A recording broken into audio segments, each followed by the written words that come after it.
Hi అండి. Welcome back to my YouTube channel happy Harisha. ఎలా ఉన్నారు అందరూ? ఐ హోప్ అందరూ బాగున్నారు అనుకుంటున్నాను. సో ఈ వీడియో వచ్చేసి సండే స్పెషల్ అండి. Special veg thali. Video start చేసే ముందు ఎవరైనా ఫస్ట్ టైం నా ఛానల్ని చూస్తున్నారు అంటే ప్లీజ్ వీడియో చూసిన తర్వాత నచ్చితే డెఫినెట్గా లైక్ చేయండి, షేర్ చేయండి, అండ్ సబ్స్క్రైబ్ చేసుకోవడం మాత్రం మర్చిపోకండి. పక్కనే ఉన్న బెల్ని క్లిక్ చేశారు అంటే నేను ఎలాంటి వీడియో అప్లోడ్ చేసినా నోటిఫికేషన్ మీ దాకా వస్తుంది.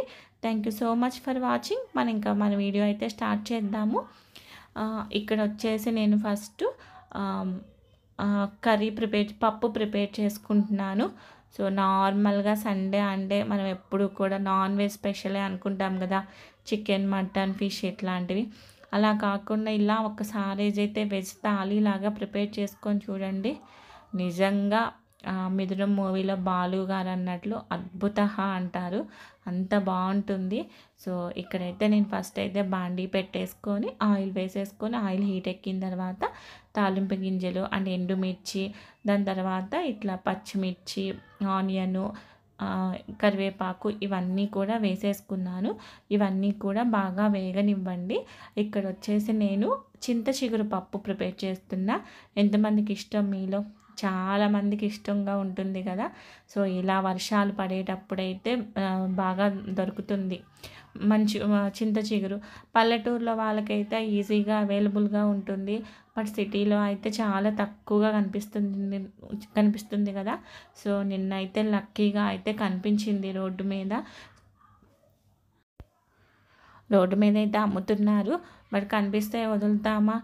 సో దొరుకుతుంది కదా మనకి. సో హ్యాపీగా అయితే తీసేసుకున్నాము. సో దాన్ని ఎక్కువ రోజులు ఫ్రిడ్జ్లో స్టోర్ చేయకుండా వెంటనే చేసేసుకుందాం కదా అనిపించి నేను ఫస్ట్ అయితే పప్పులాగా ప్రిపేర్ చేసుకుంటున్నా. చింత చిగురుతో ఏం చేసినా బాగుంటుంది. లైక్ పప్పు కానివ్వండి, చింత చిగురు ఫ్రై. నాకు ఫ్రై అంటే చాలా ఇష్టము. అదే ఊళ్ళో ఉన్నామనుకోండి, ఎక్కువ క్వాంటిటీలో దొరికితే మంచిగా ఫ్రై చేసుకొని స్టోర్ చేసుకోవచ్చు. కొన్ని రోజులైతే మంచిగా హ్యాపీగా ఫ్రిడ్జ్లో అయితే ఉంటుంది కదా. సో ఇలా సీజనల్గా దొరికేవి ఏవైనా లైక్ సమ్మర్లో మామిడికాయలు అట్లా సీజనల్గా దొరికే వాటికైతే ప్రిఫర్ చేయండి, బాగుంటుంది హెల్తీగా ఉండటానికి. సో ఇక్కడైతే నేను చింత చిగురు కొంచెం ఫ్రై అయిన తర్వాత నేను ఆల్రెడీ పప్పు అండ్ సాంబార్ కోసము సపరేట్గా ముందే ఇట్లా పప్పు అయితే ఉడకబెట్టేసుకొని ఉంచుకున్నాను. సో ఆ ఉడకబెట్టిన పప్పులోంచి కొంచెం తీసేసుకొని చింత చిగురికైతే యాడ్ చేసుకుంటున్నాను. సో తర్వాత ఇవన్నీ కూడా పప్పు కలిసేలాగా తిప్పుకున్నా. సో పప్పు అయితే అంత గట్టిగా ఉండదు కదా, సో దానికైతే కొంచెం వాటర్ యాడ్ చేసుకోవాలి. మనకి ఎంతైతే వాటర్ కావాలో ఆ వాటర్ యాడ్ చేసుకున్న తర్వాత దీనిలో నేను పసుపు, ఉప్పు, కారం ఇవన్నీ వేసుకొని బాగా తిప్పుకోండి. ఇక్కడైతే చింతపండు పులుసు ఏం వేయట్లేదు. ఆల్రెడీ దీనిలో ఇది పుల్లగానే పులుపుగానే ఉంటుంది కాబట్టి అవసరం ఉండదు. సో ఇవన్నీ వేసేసుకొని ఇవన్నీ అయితే బాగా కలుపుకున్నాను. సో ఇవన్నీ అయితే బాగా మిక్స్ చేసుకున్నా. ఇప్పుడు మనం ఆల్రెడీ వాటర్ వేసాం కాబట్టి ఇంకొంచెం సేపు అయితే బాయిల్ అవ్వనివ్వండి. మీరు ఒకసారి ఉప్పు, కారం అన్నీ చెక్ చేసేసుకొని ఫైనల్గా ఓకే అనుకుంటే ఇంకా ఏమైనా అవసరమైతే అడ్జస్ట్ చేసుకోండి, లేకపోతే అయితే కొంచెం సేపు బాయిల్ అయితే సరిపోతుంది. సో నాకు అన్నీ సరిపోయాయి. సో నేను దీన్ని అయితే పక్క స్టవ్ మీద ట్రాన్స్ఫర్ చేసేసుకొని నేనైతే ఇక్కడ సాంబార్ ప్రిపేర్ చేసుకుంటున్నాను. సో దానికోసం అయితే ఇట్లా ఒక బాండీ తీసేసుకొని ఆయిల్ వేసేసి ఆయిల్ హీట్ ఎక్కిన తర్వాత అయితే ఎండుమిర్చి వేసుకున్నాను. కొంచెం ప్లాన్డ్గా అయితే ప్రిపేర్ చేసుకున్నాము అంటే ఏది కూడా కష్టంగా అనిపించదండి. ఎన్ని వంటలైనా ఎంతమందికైనా ఈజీగా చేయగలుగుతాము. సో కొంచెం ఎలా ప్రిపేర్ చేసుకోవాలని కొంచెం ప్లాన్డ్గా ఉంటే బెటరు.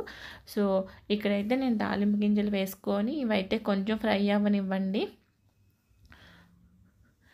ఇలా చేసుకొని తినండి. నాకైతే రెస్టారెంట్లో బిర్యానీ తిన్నదానికన్నా కూడా ఇలా తృప్తిగా మన తెలుగు వాళ్ళ వంటలు చేసుకొని తిన్నాము అంటే ఇలా పప్పు, సాంబారు, గుత్తి వంకాయ, ఇట్లా అప్పడం ఇట్లా చెప్తుంటేనే నోట్లో వాటర్ వస్తుంది కదా. ఇవన్నీ ప్రిపేర్ చేసుకొని తిన్నామంటే తృప్తిగా మంచిగా అనిపిస్తుంది. ఎప్పుడన్నా ఒకసారి అయితే కంపల్సరీ ఇలా చేసుకుంటూ ఉండాలి. ఎంత హెల్త్ కాన్షియస్గా ఉన్నా, ఎంత డైట్ కంట్రోల్ చేసుకుంటున్నా ఇలా అయితే డెఫినెట్గా అయితే తినాలి. సో ఇలా సారీ తాలింపు గింజలు వేగిన తర్వాత నేను ఆల్రెడీ వెజిటేబుల్స్ అన్నీ కట్ చేసుకొని ఉంచుకున్నాను. మీ దగ్గర కనుక సాంబార్ ఉల్లిపాయలు ఉంటే డైరెక్ట్గా ఉల్లిపాయలు వేసేసుకోండి. లేదు అంటే ఉల్లిపాయని ఇట్లా రౌండ్గా స్లైసెస్ లాగా కట్ చేసేసుకోండి. నేనైతే ఇక్కడ చిలగడ దుంప, బంగాళదుంప, carrot, tomato and drum stick నా దగ్గర ఉన్న వెజిటేబుల్స్ అన్నీ కూడా వేసుకున్నాను. అవన్నీ వేసుకున్న తర్వాత కొంచెం ఉప్పు, కారం, పసుపు అండ్ చింతపండు పులుసు అన్నది నా దగ్గర ఆల్రెడీ రెడీగా ఉంది. అందుకే ఆ చింతపండు పులుసు and home made sambar powder అయితే వేసుకున్నాను. ఇవన్నీ కూడా ఈ ముక్కలకు పట్టేలాగా తిప్పుకొని ఆల్రెడీ ఇవైతే కొంచెం సేపు కుక్ అయ్యాయి. ఈ వెజిటేబుల్స్ అన్నీ మళ్ళీ ఇంకొంచెం సేపు అయితే ఇవన్నీ కూడా మంచిగా కుక్ అవ్వనివ్వండి. ఇవన్నీ కుక్ అయ్యి కొంచెం ఆయిల్ పైకి వస్తుంది అంటే సాంబార్ బాగుంటుంది. నాకైతే సాంబార్ ఇలా ప్రిపేర్ చేసుకోవటమే ఇష్టం. వెజిటేబుల్స్ అన్నీ కూడా సపరేట్గా కొంచెం సేపు ఆయిల్లో ఫ్రై చేసుకున్న తర్వాత అప్పుడు ఆ వాటర్లో ఉడికించుకుంటే నాకు ఆ టేస్ట్ నచ్చుతుంది. సో ఇవన్నీ వేసుకున్న తర్వాత ఇంకొంచెం సేపు అయితే లిడ్ పెట్టేసుకోండి. సో కొంచెం సేపు అయితే అయిన తర్వాత ఇప్పుడు ఆల్రెడీ మనమైతే పప్పు ప్రిపేర్ చేసుకొని ఉంచుకున్నాం కదా, ఆ రిమైనింగ్ పప్పు అనేది ఈ సాంబార్కి యాడ్ చేసుకుంటున్నాను. సో నేను ఆల్రెడీ పప్పులో కూడా కొంచెం పసుపు వేసుకొని బాయిల్ చేసుకున్నాను, ఉడికించుకున్నాను. సో దీని తర్వాత మనము ఎంతైతే వాటర్ కావాలో ఆ రిక్వైర్డ్ అమౌంట్ వాటర్ అనేది యాడ్ చేసుకోండి. కొంచెం వాటర్ ఎక్కువే యాడ్ చేసుకోండి. అవన్నీ కూడా బాగా మరిగిపోయి ఆఫ్ అయ్యే వరకు మరిగించుకున్నాము అంటే అప్పుడు టేస్ట్ అయితే బాగుంటుంది. దీనిలో అయితే కొంచెం చిన్నది బెల్లం కూడా వేసుకోవచ్చు అండి. ఆ క్లిప్ అయితే మిస్ అయింది. సో ఇవన్నీ వేసేసుకొని నేను ఉప్పు, కారం అన్నీ చెక్ చేసేసుకొని ఇది పక్క స్టవ్ మీద పెట్టేసుకుంటున్నా. మన పప్పు అయితే ఆల్రెడీ రెడీ అయిపోయింది. పప్పు అయితే ఆఫ్ చేసేసుకున్నాను. సో ఇలా వేరే స్టవ్ మీద సాంబార్ పెట్టేసుకొని ఇప్పుడైతే నేను ఇక్కడ కర్రీ ప్రిపేర్ చేసుకుంటున్నా.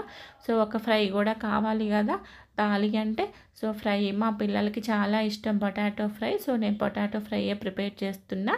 దానికోసం ఒక బాండీ పెట్టుకొని ఆయిల్ వేసేసుకొని ఆయిల్ హీట్ ఎక్కిన తర్వాత తాలింపు గింజలు వేస్తున్నా. సో మా ఇంట్లో తాలింపు గింజలు అయితే ఎక్కువే అవుతాయి. నేను మెజర్ చేసుకున్నట్లయితే ఏం వేయను, కొంచెం ఎక్కువగానే వేసుకుంటాను. అవి వేగిన తర్వాత కొంచెం కచ్చా పచ్చాగా దంచుకున్న వెల్లుల్లి అయితే వేసుకున్నాను. వెల్లుల్లి తర్వాత కొంచెం కరివేపాకు ఇవన్నీ వేసుకొని కొంచెం అయితే లైట్గా ఫ్రై అవనివ్వండి. మనం నార్మల్గా సండే అంటే ఓన్లీ చికెన్, మటన్ అని అనుకుంటాము. ఎక్కువగా నాన్ వెజ్ సైడ్కే వెళ్తుంది కదా. బట్ ఇట్లా వెజ్ అయితే డెఫినెట్గా టేస్ట్ అయితే అద్దరిపోతుంది. వాటికి అయితే ఏమాత్రం తగ్గదు. ఇంకా చెప్పాలంటే ఆ చికెన్, మటన్, ఫిష్ వాటికన్నా కూడా టేస్ట్ అయితే ఇంకొక స్టెప్ ఎక్కువే ఉంటుంది. సో నేను బంగాళదుంపలు ఆల్రెడీ కూడా కట్ చేసుకొని వాటర్లో వేసుకొని పెట్టుకున్నాను. నేను మ్యాక్సిమం కూడా ఆలూ ఫ్రైలో క్యారెట్ కూడా యాడ్ చేసుకుంటాను. 1 or 2 క్యారెట్ కూడా కంపల్సరీ యాడ్ చేస్తాను. సో చూడండి మంచిగా మన ఫ్లాగ్ కలర్ లాగా ఉంది కదా, వైట్, ఆరెంజ్, గ్రీన్ ఇవన్నీ అయితే మంచిగా కూడా ఫ్రై అవ్వనివ్వండి. సో అదైతే నేను సాంబార్ అయితే వెనక పెట్టేసుకొని ఇది కూడా పక్క స్టవ్ మీదకి ట్రాన్స్ఫర్ చేసుకున్నా. 4 బర్నర్ స్టవ్ తీసుకుంటే మాత్రం ఇలాంటప్పుడు చాలా హెల్ప్ అవుతుంది. మార్నింగ్ టైంలో కూడా అన్నీ కూడా ఈజీగా ప్రిపేర్ చేసుకోవడానికి అయితే టైం సేవ్ అవడానికి హెల్ప్ అవుతుంది. ఇలా 4 బర్నర్స్ 3 బర్నర్ స్టవ్ అయితే. సో ఒక పక్కనైతే నేను ఆలూ ఫ్రై అవుతుంది, సాంబార్ అవుతుంది. ఇక్కడైతే నేను రోటి పచ్చడి ప్రిపేర్ చేస్తుంటున్నాను. సో దానికోసం ఒక బాండీ పెట్టుకొని ఆయిల్ వేసుకొని ఆయిల్ కొంచెం హీటెక్కిన తర్వాత పల్లీలు వేసుకున్నాను. పల్లీలు కొన్ని అయితే స్టవ్ మీద బాండీలోకి వెళ్ళాయి, కొన్ని అయితే నా పొట్టలోకి వెళ్ళిపోయాయి. సో నేను ఒక పక్కన కర్రీ కూడా చూసుకుంటూ ఇవి అయితే కొంచెం ఫ్రై అవ్వనివ్వండి. నేను ఇక్కడైతే దోసకాయ పచ్చడి చేస్తున్నాను. సో కొంచెం పల్లీలు ఫ్రై అయిన తర్వాత 1 టేబుల్ స్పూన్ ధనియాలు, 1 టేబుల్ స్పూన్ జీలకర్ర వేసుకున్నాను. సో దోసకాయ పచ్చడి అనేది చాలా రకాలుగా చేస్తారు. కొంతమంది అయితే దోసకాయ పచ్చడి ముక్కలాగా చేస్తారు, నార్మల్ పచ్చి మిరపకాయలతో చేస్తారు. బట్ ఇక్కడ నేనైతే ఎండు మిరపకాయలతో చేస్తున్నాను. అరౌండ్ ఒక 7-8 ఎండు మిరపకాయలు తీసేసుకొని దాన్ని అయితే మధ్యలోకి చీల్చి వేసుకున్నాను. అవన్నీ ఫ్రై అయిన తర్వాత కొంచెం 1 టేబుల్ స్పూన్ అయితే నువ్వులు వేసేసుకొని వెంటనే స్టవ్ అయితే ఆఫ్ చేసేసుకున్నాను. సో ఇవన్నీ కూడా సో కొంచెం చల్లారిన తర్వాత మిక్సీ జార్లోకి అయితే ట్రాన్స్ఫర్ చేసేసుకోండి. తర్వాత మనమైతే దోసకాయలు కొంచెం కుక్ చేసుకుందాము, ఫ్రై చేసుకుందాము. మీరు కావాలి అంటే పచ్చికాయలైనా తీసుకోవచ్చు. బట్ ఆయిల్లో మగ్గితే కొంచెం టేస్ట్ బాగుంటుంది కదా అనేసి నేనైతే కొంచెం ఆయిల్లో వేసుకుంటున్నాను. మీరు ఒకసారి అయితే చెక్ చేసుకోండి కట్ చేసేటప్పుడే.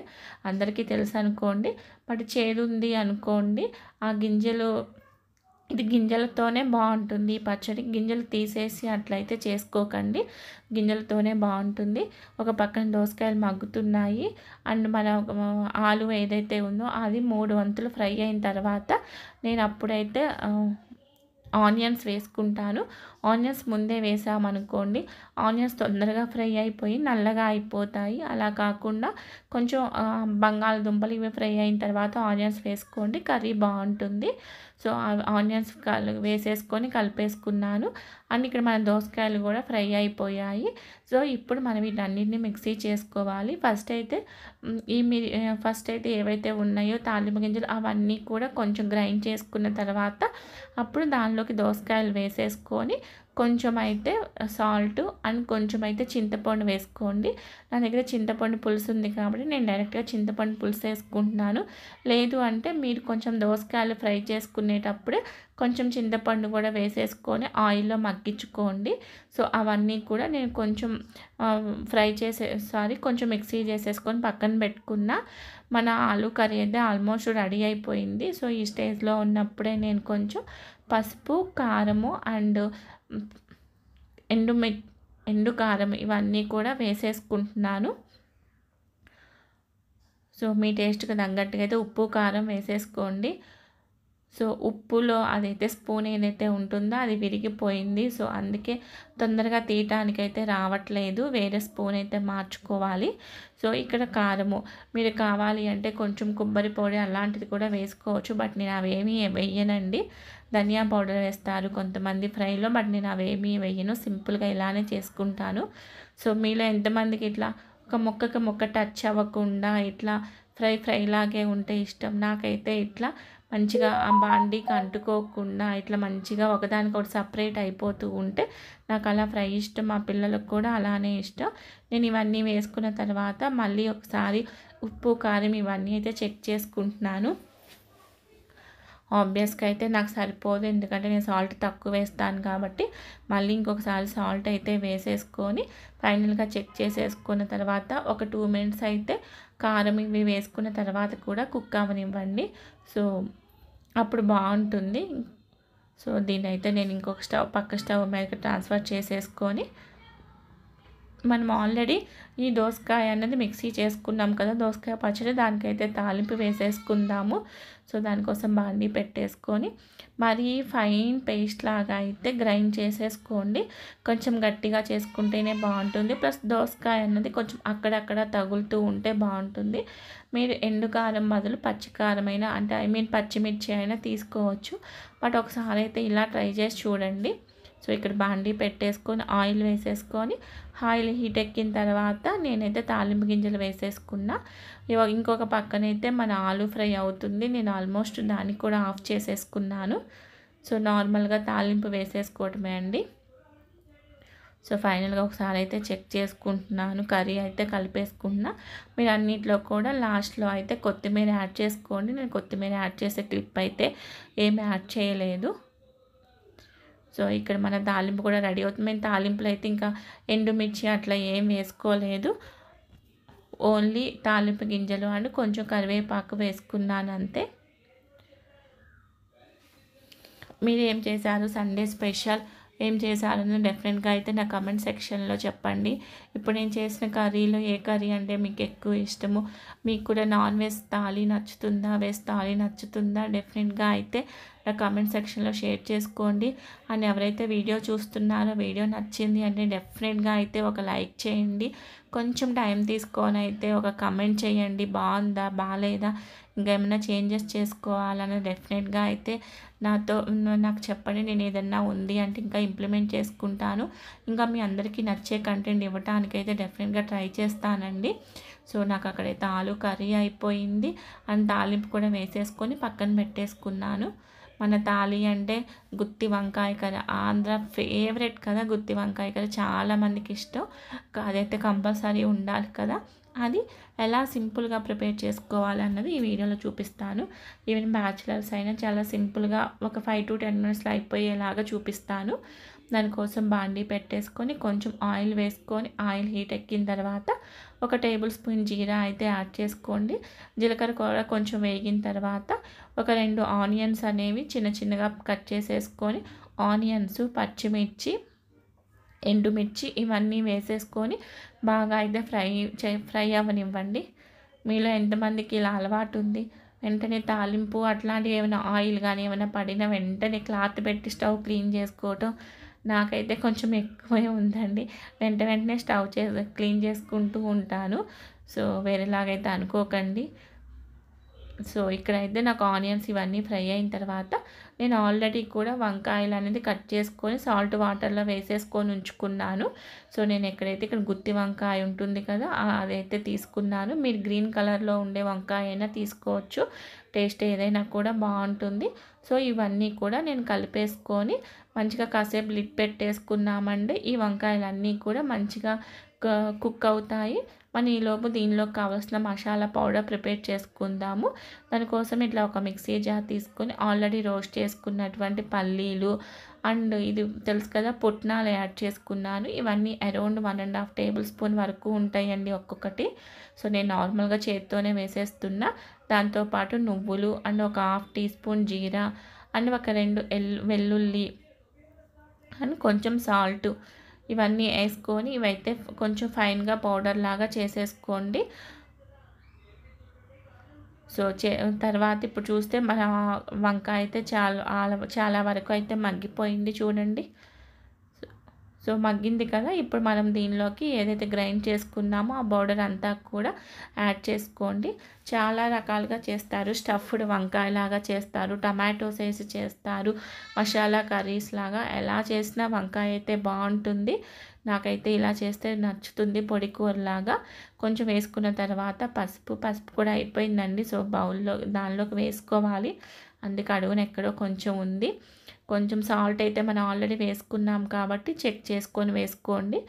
సో సాల్ట్ అండ్ కారం ఇవన్నీ వేసుకొని ఇవన్నీ కూడా బాగా ఇంకొంచెం సేపు అయితే మగ్గనివ్వండి. ఒకసారి లిడ్ పెట్టేసుకున్నామంటే కలిపేసుకొని లిడ్ పెట్టేసుకున్నామంటే మంచిగా అయితే మగ్గిపోతుంది. చూడండి మన కర్రీ అయితే ఆల్మోస్ట్ రెడీ అయిపోయింది. పెద్ద టైం అయితే పట్టదండి, ఒక 10 to 15 మినిట్స్లో అయితే మంచిగా కర్రీ రెడీ అయిపోతుంది. ఫైనల్గా అయితే ఒకసారి కొత్తిమీర వేసేసుకొని అరౌండ్ ఇంకో 2 to 3 మినిట్స్ అయితే మళ్ళీ కుక్ చేసుకున్నాము అంటే మంచిగా పొడిలాడే మంచి గుత్తి వంకాయ ఫ్రై కర్రీ అయితే రెడీ అయిపోతుంది. సో ఇదైతే నేను పక్కన పెట్టేసుకున్నా. ఇక్కడైతే నేను సగ్గుబియ్యం సేమియా పాయసం చేస్తున్నాను. నేను ఈ వీడియో అయితే ఏం షేర్ చేయట్లేదండి. ఈ రెసిపీ ఆల్మోస్ట్ అందరికీ తెలిసే ఉంటుంది కాబట్టి నేనేం షేర్ చేయట్లా, జస్ట్ చేశాను అని చూపిస్తున్నాను అంతే. ఒక కుక్కర్లో అయితే నేను సపరేట్గా అక్కడైతే సగ్గుబియ్యం బాయిల్ చేసుకుంటున్నాను. సో మనకి తొందరగా అయిపోవాలి కాబట్టి. సో ఇంకో పక్కనైతే నేను కొంచెం సేమియా అనేది డ్రై రోస్ట్ నెయ్యి వేసుకొని రోస్ట్ చేసుకుంటున్నాను అంతే. నేనైతే రెసిపీ షేర్ చేయట్లా. దీంతోపాటు నేనైతే కొంచెం మినప గారెలు చేసుకున్నాను. సో ఆఫ్టర్నూన్ లంచ్ లాగా, ఆఫ్టర్నూన్ స్నాక్స్ కూడా ఉంటుందిలే, సండే కదా, సో పిల్లలు హస్బెండ్ ఇంట్లో ఉన్నారు కదా అనేసి నేనైతే కొంచెం మినప గారెలు ప్రిపేర్ చేసుకున్నాను. అండ్ దాంతోపాటు వడియాలు, అప్పడాలు అయితే మ్యాండేటరీ కదండి. సో పప్పు సాంబారు ఉన్నాయి అంటే వడియాలు, అప్పడాలు అండ్ మిరపకాయలు ఇవన్నీ కూడా కామన్ కదా. సో అంతే అండి, నా కర్రీస్ అయితే అన్నీ ప్రిపేర్ అయిపోయాయి. సో నేనైతే ఇప్పుడు ఇవన్నీ ప్లేట్లో అరేంజ్ చేసుకుంటున్నాను. మన టేస్టీ నోరూరే చింత చిగురు పప్పు అండ్ సాంబారు అండ్ బంగాళాదుంప అండ్ క్యారెట్ ఫ్రై అండ్ దోసకాయ రోటి పచ్చడి అండ్ సేమ్యా అండ్ సగ్గుబియ్యం. ఇది నేను బెల్లంతో ప్రిపేర్ చేసుకున్నానండి. సో అందుకే కలర్ కొంచెం డిఫరెంట్గా ఉంది. నేనైతే షుగర్ యూజ్ చేయను ఇలాంటి సేమ్యా సగ్గుబియ్యం పాయసంకి. సో మధ్యలో అయితే నేను రైస్ పెట్టేసుకున్నాను. సో ఇప్పటికే ప్లేట్ ఫుల్ అయిపోయింది, బట్ పెట్టుకోవాల్సిన ఐటమ్స్ ఇంకా ఉన్నాయి. సో ఈ మినపగారెలు కూడా చేశానని చెప్పాను కదా. సో నేను ఇక్కడ గారెలు కూడా పెట్టుకున్నాను. అండ్ ఇంట్లో ప్రిపేర్ చేసిన ఈ వడియాలు ఇవైతే మా అత్తయ్య ప్రిపేర్ చేసి పంపించారు. చల్ల మిరపకాయలు అంటారు కదా, ఇవి కూడా చాలా బాగుంటాయి పప్పులో. సో సాంబార్ ఉంది అంటే నాకు వడియాలు అయితే నచ్చుతుంది. పప్పు కన్నా నాకు సాంబార్లోనే వడియాల టేస్ట్ నచ్చుద్ది. సో నేను ఇదైతే ప్లేట్ ఆల్రెడీ ఫుల్ అయిపోయింది అని చెప్పేసి నేనైతే సగ్గుబియ్యము అండ్ కర్డ్ ఇవి రెండు కూడా తీసి పక్కన పెట్టేసుకున్నాను. సో ఇప్పుడైతే గుత్తి వంకాయ కర్రీ. అండ్ తాళి అంటే డెఫినెట్గా ఉండాల్సింది ఏంటి, ఆవకాయ అయితే డెఫినెట్గా ఉండాలి కదా. ఆంధ్రుల ఫేవరెట్, అది కూడా సమ్మర్ అయిపోయిన తర్వాత అంటే కొత్తగా ప్రిపేర్ చేసిన ఆవకాయ ఉంటుంది కదా. సో అందుకే ముద్దపప్పు, ఆవకాయ ఇవన్నీ వేసుకున్నాము అంటే లాస్ట్లో ఒక టేబుల్ స్పూన్ నెయ్యి అయితే తగలాలి కదా. సో అందుకే ఇంట్లో ప్రిపేర్ చేసుకున్నటువంటి మంచి ఫ్రెష్ నెయ్యి ఇవన్నీ వేసుకుని మంచిగా తృప్తిగా తినండి. హాహా అని అయితే అనిపిస్తుంది. డెఫినెట్గా అయితే ఇలా అయితే ప్రిపేర్ చేసుకొని తినాలని, ఎప్పుడు చికెన్ బిర్యానీలు, మటన్ బిర్యానీలు ఇవే కాకుండా ఇవన్నీ చేసుకొని తృప్తిగా తిన్నాము అంటే ఏదో మూవీలో సాంగ్ ఉంటుంది కదా, ఈ జన్మ ఉన్నదే తినటానికి సంథింగ్ ఏదో, నిజంగా అలా ఆహా అయితే అని అనిపిస్తుంది. ఎలా అనిపించింది వీడియో? నచ్చిందా? నచ్చితే డెఫినెట్గా అయితే కమెంట్ చేయండి, లైక్ చేయండి, షేర్ చేయండి. నేను చేసిన ఈ కర్రీస్లో మీకు ఏ కర్రీ ఇష్టం అనేది అయితే డెఫినెట్గా కమెంట్ చేయండి. ఈ వీడియో ఎలా అనిపించింది అన్నది కూడా. ఇంకొక మంచి వీడియోతో అయితే మళ్ళీ కలుస్తానండి. బాయ్.